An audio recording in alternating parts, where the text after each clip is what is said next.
Assalamualaikum warahmatullahi wabarakatuh. Selamat petang. Saya hari ini nak share sikit tentang satu topik iaitu berkenaan dengan financial security.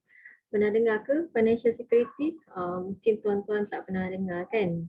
Financial security ni dia merupakan salah satu daripada pengurusan kewangan. Sekiranya tuan-tuan pernah mendengar perkongsian daripada ejen-ejen takaful berkenaan dengan hibah takaful, dia merupakan salah satu daripadanya lah. Okey, seperti yang kita tahu, takaful ni dia sangat meluas. Dia bukan sahaja merangkumi seperti untuk pelindungan nyawa, bukan sahaja untuk harta benda seperti kereta, rumah, loan dan bukan sahaja untuk perubatan, untuk menanggung keserawatan di rawat kita. Dia sangat luas.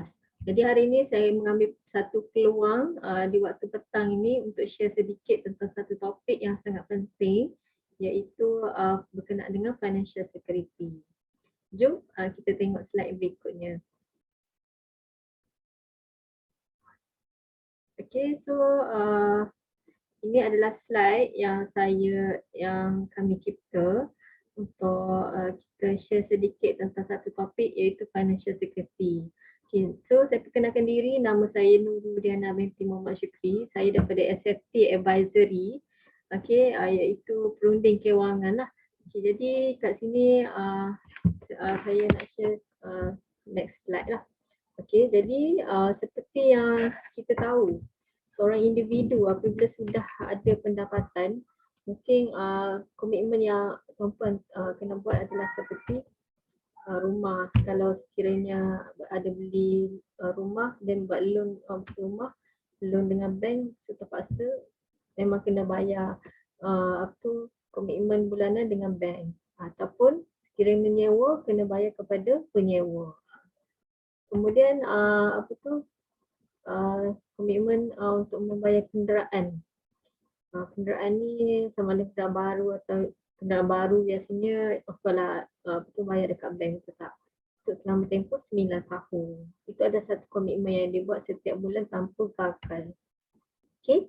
Jadi keperluan asas yang berikutnya adalah seperti membeli makanan.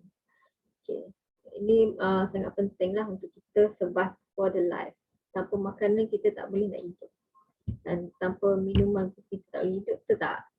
Okay, jadi keperluan berikutnya adalah duit yang kita dapat tu seperti kita nak bayar bil bulanan seperti bil elektrik mungkin ataupun bil air, okay, ataupun bayar untuk bil telefon ataupun bil internet, astro dan sebagainya lah. Okay, bagi tuan-puan yang mempunyai anak adalah penting untuk buat satu tabungan pendidikan untuk anak, okay, supaya apabila mereka sudah meningkat usia untuk belajar ke peringkat yang lebih tinggi ataupun universiti, mereka sudah ada satu peruntukan untuk belajar lah. Okay, jadi that's why penting untuk kita buat satu tabung pendidikan anak. Dan tabung yang berikutnya yang patut dibuat apabila mempunyai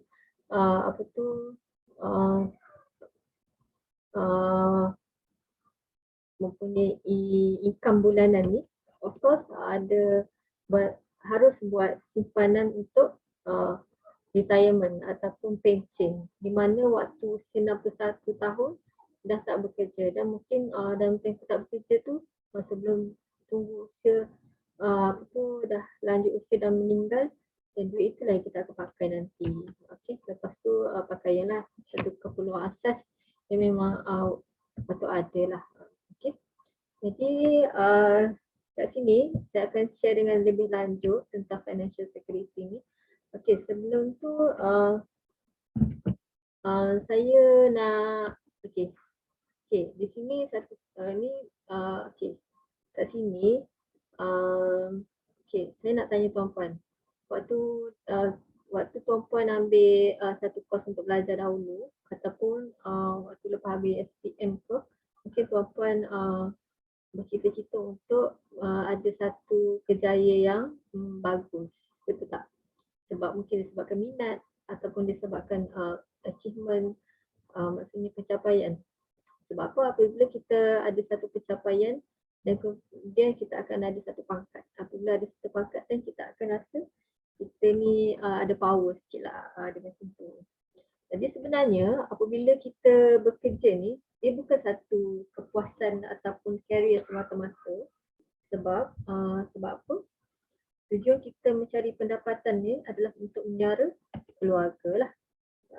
Apabila memperoleh pendapatan ni, kita juga akan mempunyai duit bulanan di dalam bank setiap bulan.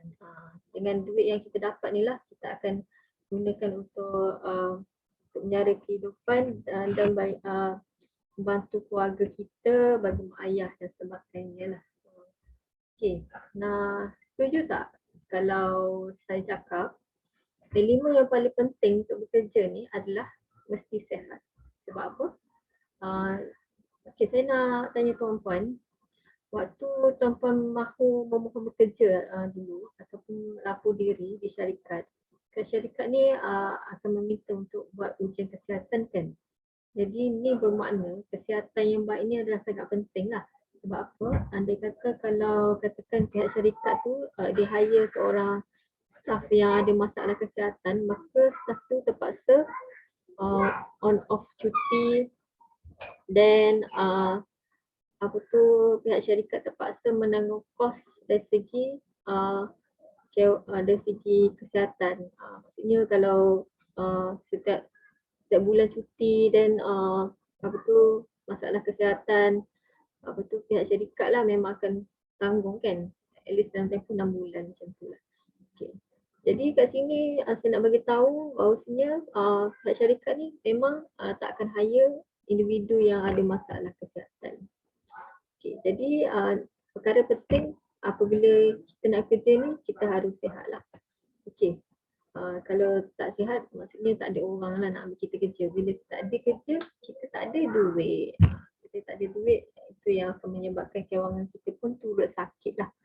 Okey, jadi bagaimana kita nak pastikan pendapatan yang kita perolehi ni berterusan dan tak terjejas walaupun tidak lagi mampu untuk menjana pendapatan.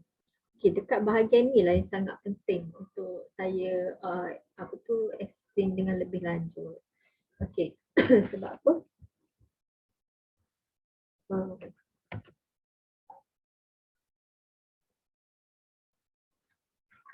Sebab apa?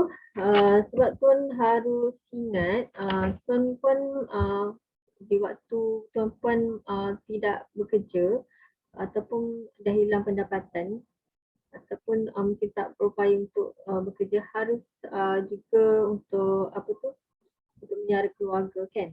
Dan tuan-puan ada anak yang masih bersekolah ataupun ada ibu bapa yang masih mengharapkan tuan-puan cara mereka.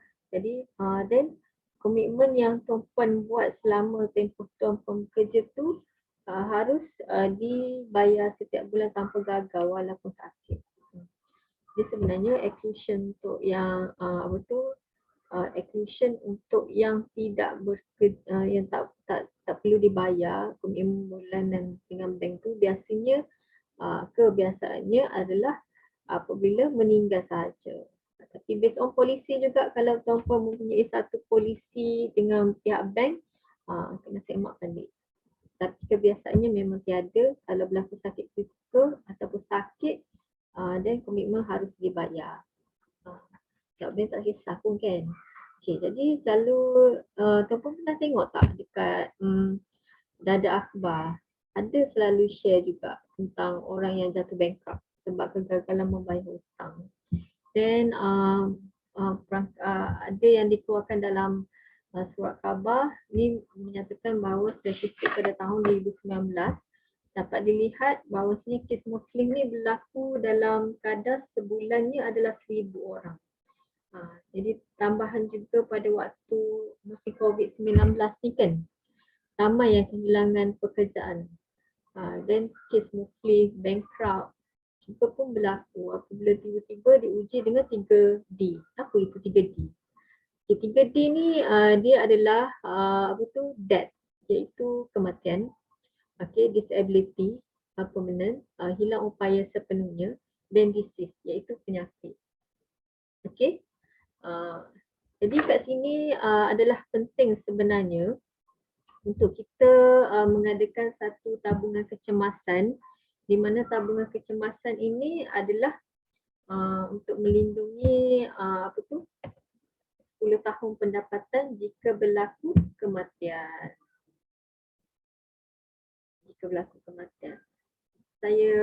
Kita faham bahawasanya apabila kita ambil perlindungan terkaful ni sebenarnya bukanlah untuk tujuannya untuk kita meninggal, tapi sebenarnya kita mengambil terkaful ni disebabkan orang yang kita sayang. Kemudian jumlah jumlah tabungan tabungan kecemasan yang patut disediakan dekat sini kalau berlakunya kematian adalah 10 tahun. Okay, at least apabila tuan atau puan dah tiada, jadi tuan ada menyediakan satu tabungan kecemasan untuk keluarga di mana perlukan masa 10, bukan perlukan masa. Maksud saya di mana 10 tahun yang keluarga tuan-puan boleh merangka satu perkara yang baru. Okay, dan juga dalam pengurusan kewangan ni sebenarnya apabila kita suggest untuk ambil perlindungan terkaful adalah penting juga untuk cover untuk melindungi dari segi penyakit kritikal. Sebab apa? Untuk kos rawatan penyakit kritikal ni dia setiap tahun semakin meningkat kan. Dan mengikut pengalaman saya yang saya pernah jumpa dengan seorang seorang penyakit kanser, tak silap saya tahun 2017, dia thyroid, dan kos rawatan dia adalah 300,000. Jadi kat sini menunjukkan bahawasanya kos rawatan 300,000 itu untuk setahun. Itu tak termasuk ubat-ubatan dan tak termasuk dengan rawatan susulan. Okay, jadi that's why lah kat sini kita cadangkan supaya mengambil satu perlindungan untuk penyakit kritikal 5 tahun at least lah. Okay, dengan cara ni at least 3D yang saya cakap tadi, kematian, lumpuh dan sakit kritikal tu dia tak akan at least tak akan menggugat dari segi kewangan, membantu. Okay, membantu dari segi kewangan dan ahli keluarga pun tak adalah kesusahan. Biasanya yang menyediakan untuk tabungan kecemasan ni adalah ketua keluarga lah. Biasanya suami yang bekerja, isteri rumah kan. Memang suami je yang menyediakan segala-galanya keperluan rumah. That's why pentingnya. Sebab apa? Kalau suami tak menyediakan satu tabungan kecemasan ni, dia akan menyebabkan isteri tuan mungkin juga akan kesusahan terpaksa bekerja balik. Mungkin juga anak tu tak mampu untuk meneruskan persekolahan.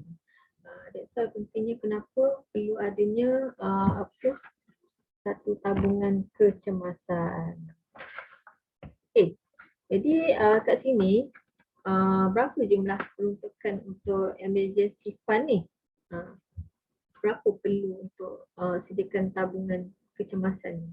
Okay, jumlah tabungan kecemasan yang dicadangkan adalah sebenarnya dia mengikut kepada 10 tahun pendapatan ataupun at least tuan-tuan mempunyai 500,000 tabungan kecemasan sebanyak untuk keluarga, dengan cara dia ada dua cara.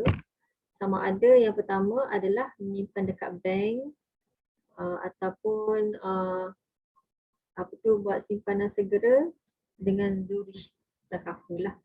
Okey, kalau kita simpan dekat bank kan, agak-agak tuan berapa lama tuan-tuan akan dapat 500,000 ni? Mungkin tuan-tuan akan mengambil masa yang lama, 80 tahun, mungkin 70 tahun. Dan duit simpanan emergency ni, adakah ia confirm untuk tuan-tuan menyimpan setiap bulan? Confirm ke adakah simpanan ni tak akan terusik? Sebab dalam kehidupan kita ni mungkin selalu diuji dengan musibah-musibah tertentu. Mungkin kita rosak ke, ataupun anak sakit ke, ataupun mungkin terpaksa bagi pinjam kepada mak ayah ke dan sebagainya. So that's why pentingnya emergency fund ni. Kita tak tahu emergency tanpanya emergency fund yang sebegini, so keluarga kita akan dalam keadaan kesusahan lah. Tapi sangat senang seandainya kata kalau tuan-puan cuma peruntukkan 10% sahaja daripada pendapatan ni, iaitu kalau ikut kepada illustration yang kami buat adalah 300 sebulan. Di mana letak sahaja 300 sebulan ni ke zurich takaful, dan apa yang tuan-puan akan dapati melalui simpanan ni, tuan-puan sebenarnya dapat manfaat dari segi penyakit ketika 500,000. Kemudian untuk manfaat kematian 500,000, okey. Kemudian manfaat untuk hilang upaya kekal 500,000, dan juga manfaat warga emas. Okay, so kalau tuan-puan nak tahu dengan lebih lanjut, untuk dapatkan dengan lebih lanjut tentang quotation yang terbaik yang boleh saya bantu, okay, boleh kontak saya di talian 012-374-8504 ataupun di nombor 011